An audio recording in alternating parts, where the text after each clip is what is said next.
register for previews to submit feedback. That's about it. Anyways, let's get started right away by diving into agentic orchestration with Andre. Go ahead and take it over, Andre. Hey everyone, let's start by sharing my screen.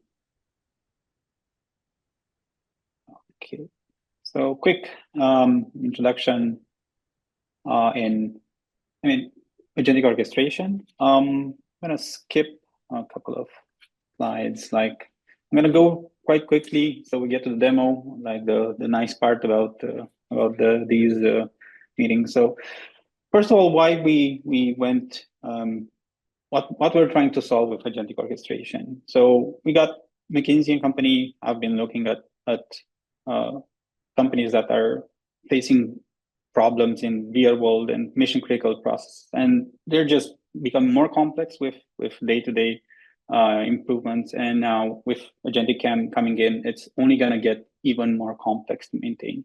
And they see agents in a way for this to be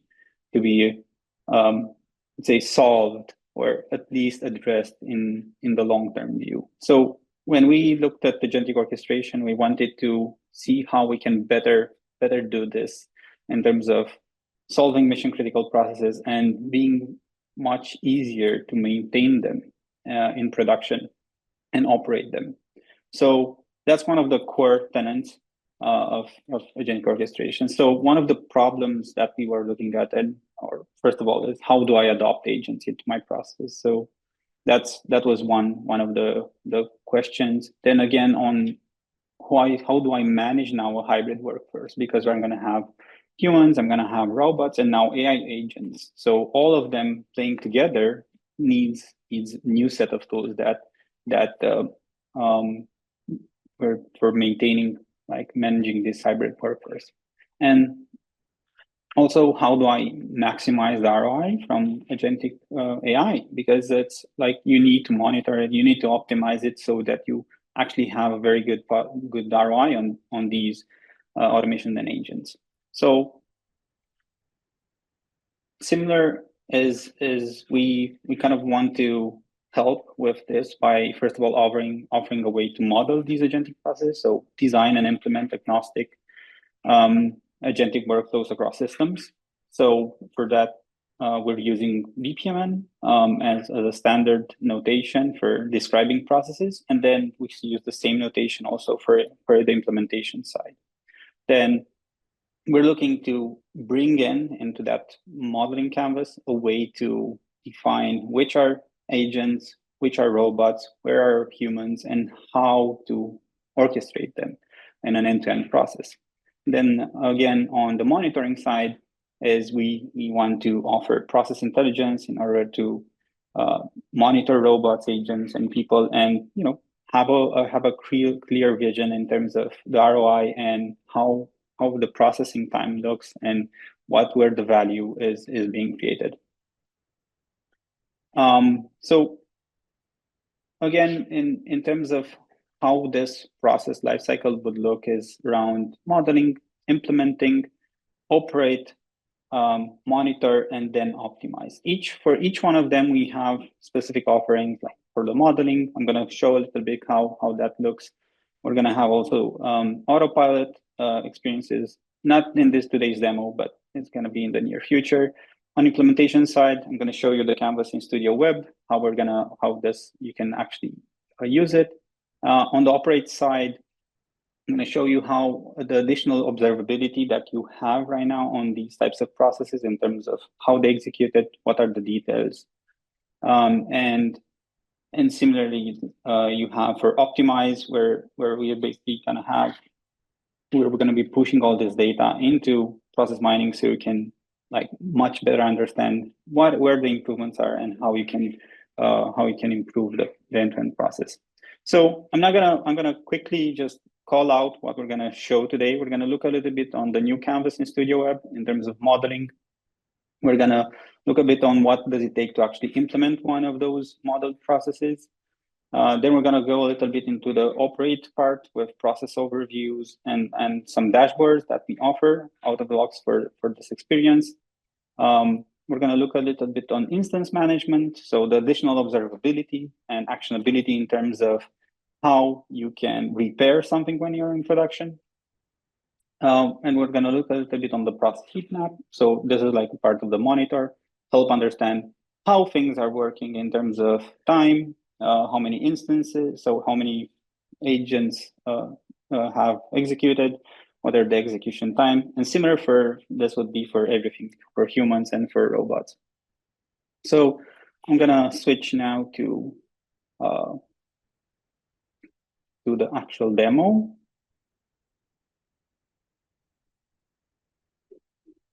Okay, so I want to start out from the new homepage that we have for this. So this homepage is meant to show like an overview of everything that we have running, and from here you will be able to just go ahead and start playing with create a new agentic orchestration process. And again, you're going to have an overview in terms of incidents that have so processes that have issues, then all the processes and their instances, how they're running. So let me jump now into Studio Web, where you'll be able to create these new processes, and this is what you'll be looking for. I have already a pre-built one, which I'm going to use across the demo. So feel free to anyway, we can share this process. So we can actually start from this. We have it also in our private preview inside our portal. But the whole idea is for this process is that we have an invoice to PO matching process. It's very simplistic in nature, but we want to showcase all the capabilities. So this is being modeled with BPMN elements. So you have the start events, the intermediate, the end events, gateways, and tasks. But we've added the additional capability of actually modeling them to be implemented. So for example, this one, the moment that we make it as a message event, we can use triggers. And in this case, it's a data service trigger for a record updated for a certain object. Then for this task, we are starting and waiting for an automation to run. So in this case, it's going to be a traditional RPA. It would also have DU probably inside of it to do the PO matching. So it's extracting data. And then trying to do a two-way match. Then we have the gateway, which will route depending if it managed to manually match it or not. And if it was matched, then we go to improve invoice, which is a human in the loop step. So this would be an action center task using apps. I know also my colleague Sylvie will have a demo around how you can use those right now. So I'm not gonna go too much in depth on that one. And then on this side, we have resolve discrepancies. This is an agent, so you have a start and wait for agent for this type of task. You can select whatever agent you want, and then you configure what you are giving it as an input. And as it was configured with arguments, what you get as a status, and in my case, a PO number and a reason, and supplier communication in case it needs more info. From here, we go on either one of these. So it could be either the agent decided, it could have escalations inside of it and like actually take the input from a human instead of just solely deciding by itself. But basically you have three paths. Either is resolved, so it goes to approve. It's rejected, we notify the supplier. If on info needed, we have kind of like a nice loop where we're requesting for information from the supplier and we're waiting here for a response. Due to, I'm not gonna go very in depth on on all the BPMN elements.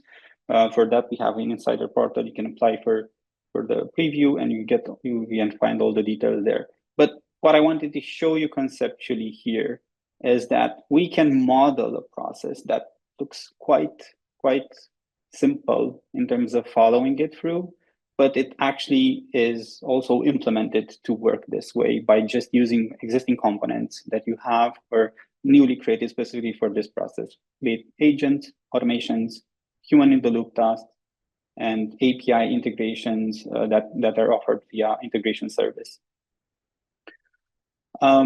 Lastly, I'm gonna go now into actually running this in a production setting. So production setting meaning that it's gonna be very similar to how you have a debug run in a studio, but we want to show the power of how this would look in production. So let me switch to an existing instance. This is one run of that said process. So if we look again at all the details here, we can also see, okay, how it ran, what was the path it took, and where it ended up. So it ended up here and it failed. This step failed. This is an additional observability that we couldn't have in the past, but now we can offer this. And this comes again from the problem statement that we started is the more complex the process gets, the harder it is to understand when something goes wrong is why it went wrong. So we want to address this.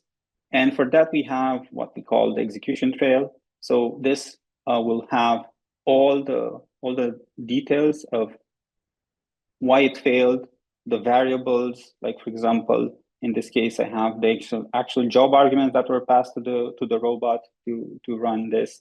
And then what I can actually do here, I can go in and repair them.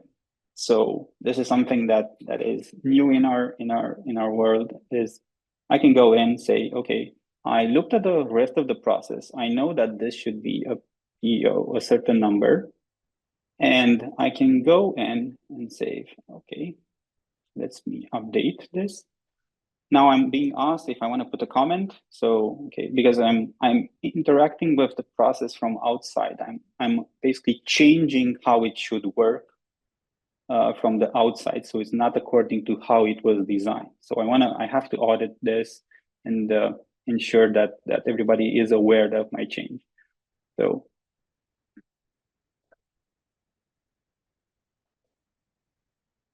Okay, and now I've done this. Now I can actually retry the failed step. I do also have the option to migrate, which what would mean is that I can repair this one here because I know exactly what's the fix.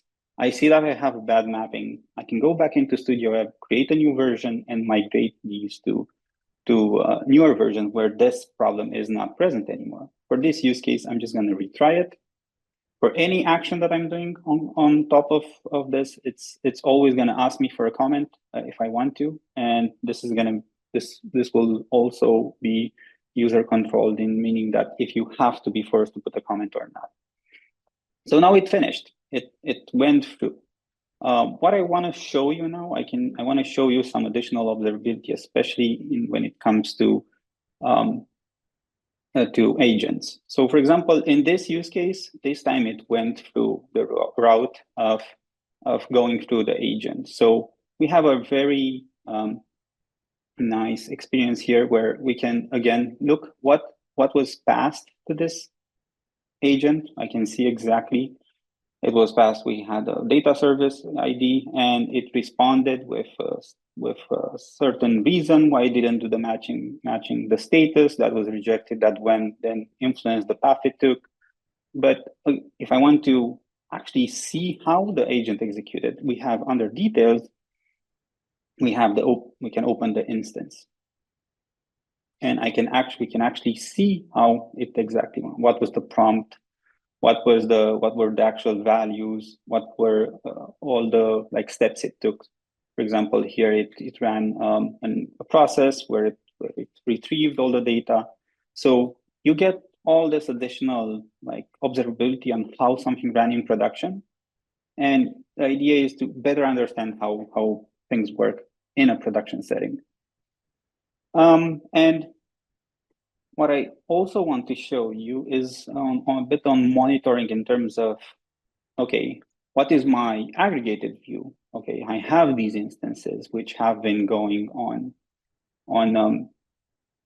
for a while now. So for example, I can see at a glance that I have 20 instances for this version which have gone through this step, and 4 of them went through this. 12 are through the agent.